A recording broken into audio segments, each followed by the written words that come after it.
জুলাই আন্দোলনের ১৯তম দিনে কক্সবাজারের পথসভা শেষে বান্দরবনের উদ্দেশ্যে রওনা দিলে কক্সবাজারের চকরিয়ায় এনসিপির গাড়িবহরে হামলা করে বিএনপির নেতাকর্মীরা।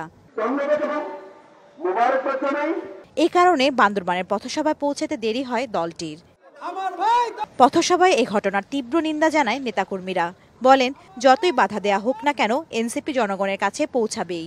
প্রত্যেকটা মানুষ, প্রত্যেকটা জাতিসত্তা, ভাষাগত যে বৈচিত্র্যতা রয়েছে, ধর্মীয় যে বৈচিত্র্যতা রয়েছে, সেগুলোর প্রতি আমাদের এনসিপি সবসময় শ্রদ্ধাশীল।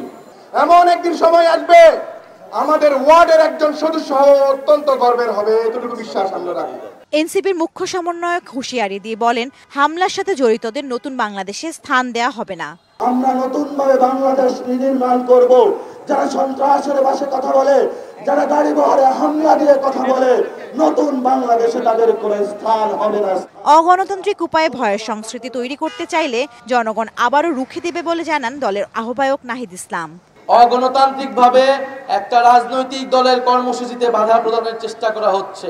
জনগণ যেই অগণতন্ত্রের বিরুদ্ধে, যে স্বৈরতন্ত্রের বিরুদ্ধে এবং মত প্রকাশের স্বাধীনতার পক্ষে গণ অভ্যুত্থানে করে নেমেছিল, ইনশাল্লাহ সামনের দিনও যদি ভয়ের সংস্কৃতি কেউ তৈরি করতে চায়, জনগণ আবারও রাজপথে নামবে। পথসভা শেষে চট্টগ্রামের উদ্দেশ্যে রওনা হয় এনসিপি। ২০ জুলাই রাঙ্গামাটি এবং চট্টগ্রামে পথসভা করবে দলটি। জান্নাতুল মোহনা, দেশ টিভি, বান্দরবান।